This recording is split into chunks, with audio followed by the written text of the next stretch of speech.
Assalamualaikum warahmatullahi wabarakatuh. Selamat siang dan salam sehat buat kita semua. Perkenalkan, nama saya Nurse Dewi Damayanti, Magister Keperawatan Spesialis Keperawatan Medikal Bedah. Saat ini saya bekerja sebagai staf pengajar di Prodi D3 Keperawatan Stikes Pancabakti Bandar Lampung. Saat ini saya mengabdikan diri di Divisi Keperawatan Medikal Bedah Prodi D3 Keperawatan Stikes Pancabakti Bandar Lampung. Selain berprofesi sebagai seorang dosen, saya juga merupakan seorang enterostomal therapy nurse, yaitu perawat yang berkompeten di bidang keperawatan luka, stoma, dan inkontinensia mulai tahun 2019 sampai dengan saat ini. Saat ini, saya mengampu mata ajar yang sesuai dengan bidang keilmuan saya, yaitu keperawatan medikal bedah. Yang pertama adalah mata ajar medikal bedah 1 yang penempatannya ada di tingkat 2 semester 3 yang terdiri dari 3 SKS, yaitu 2 SKS teori dan 1 SKS praktika. Kemudian saya juga mengajar mata ajar keperawatan medikal bedah 2 yang penempatannya ada di tingkat 2 semester 4 dengan rincian 3 SKS yang terdiri dari 2 SKS teori dan 1 SKS praktika. Saat ini saya mengajar mata ajar keperawatan medikal bedah 2. Deskripsi mata ajar ini membahas tentang gangguan patologis yang terjadi pada sistem imun, sistem integumen, sistem persarapan, dan sistem muskuloskeletal, meliputi gangguan kebutuhan aktivitas, gangguan istirahat dan tidur, gangguan kebutuhan rasa aman dan nyaman, gangguan keseimbangan suhu tubuh, keperawatan perioperatif, dan masalah kesehatan yang lazim terjadi pada usia dewasa, baik yang bersifat akut maupun kronis. Capaian pembelajaran keperawatan medikal bedah ini adalah mahasiswa mampu menguasai tentang konsep asuhan keperawatan dalam rentang sehat dan sakit pada berbagai tingkat usia, mampu memberikan asuhan keperawatan pada keluarga, individu, ataupun kelompok, baik yang sehat ataupun sakit, maupun dalam kasus kedaruratan dengan tetap memperhatikan aspek bio, fisiko, sosial, spiritual yang menjamin keselamatan klien sesuai dengan standar asuhan keperawatan. Yang berikutnya, mahasiswa juga mampu mengelola asuhan keperawatan sesuai dengan kewenangan klinisnya. Strategi dan metode pembelajaran. Di masa pembelajaran pandemi ini, proses pembelajaran dilakukan secara daring dan luring dengan memadukan sebuah konsep yang kita sebut dengan nama blended learning, di mana pada proses pembelajaran di Stikes Pancabakti menggunakan e-learning dari Stikes Pancabakti Bandar Lampung yang membuat proses pembelajaran menjadi jauh lebih terintegrasi. Metode pembelajaran dengan blended learning ini adalah mengkombinasikan komponen dari aspek pembelajaran sinkronis dan asinkronis dengan harapannya bahwasanya efektivitas pembelajaran itu akan berlangsung secara jauh lebih maksimal. Metode pembelajaran sinkronis secara langsung atau live sinkronis dilakukan dengan cara metode belajar dalam waktu dan lokasi yang sama. Sedangkan yang berikutnya adalah sinkronis dengan maya atau virtual sinkronis yang dilakukan dengan metode pembelajaran di waktu yang sama dalam tempat yang berbeda. Untuk pembelajaran asinkronis, yaitu menggunakan proses pembelajaran secara mandiri atau asinkronis kolaboratif, di mana mahasiswa bisa melakukan pembelajaran dengan siapa saja dan di mana saja dalam satu kelompok. Bentuk pembelajaran asinkronis yang kami lakukan adalah melalui metode ceramah, diskusi, demonstrasi, simulasi, permainan, seminar dalam satu media, bisa dalam bentuk Zoom, konferensi melalui audio, video, ataupun dalam bentuk seminar. Ini kita sesuai dengan kontrak pembelajaran selama 100 menit ke depan. Kita akan diskusi terkait tentang beberapa kasus atau gangguan yang terjadi pada sistem integumen dan sistem imun. Baiklah, di sini saya Elva Lufria Juliani, perwakilan dari kelompok 1, ingin mempresentasikan mengilustrasikan hasil diskusi kami mengenai kasus luka bakar. Maaf, teman izin bertanya. Baik, bagaimana penanganan untuk luka bakar?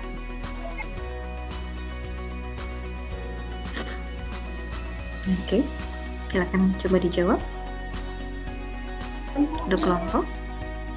Maaf Bu, izin menjawab pertanyaan Bu. Okay. Baiklah, di sini saya perwakilan dari kelompok 1. Izin menjawab pertanyaan dari Amelia. Pertanyaan tadi tentang penanganan terhadap luka bakar. Nah, jadi di jalan itu memiliki dibedain jadi luka bakar derajat 1, derajat 2 dan derajat baju penanganannya. Nah, misalnya pada penanganan derajat 1 itu terkenanya di bagian lapisan kulit atau epidermis. Penanganannya seperti pada saat terjadi luka itu kita bisa aliri atau berikan aliran air pada luka bakarnya. Terus kita juga bisa memberikan kompres es batu pada luka. Oke, baik. Bu Dewi beri penegasan ya, Bu Dewi beri kesimpulan terkait tadi yang sudah disampaikan oleh Denti. Baik sekali, terima kasih kelompok sudah mempresentasikan tugas hari ini terkait dengan asuhan keperawatan pada luka bakar. Baik, Bu Dewi share screen ya. Jadi ada beberapa hal yang memang harus dipahami dalam penata laksanaan pasien dengan luka bakar ya. Jadi prinsipnya sebagai seorang perawat tahapannya adalah memperhatikan bagaimana proses keperawatan. Berarti mulai dari pengkajian, diagnosa keperawatan, intervensi, implementasi, dan evaluasi. Jadi hal yang harus dilakukan terlebih dahulu adalah bagaimana penata laksanaan kasus kegawat daruratannya dulu ya.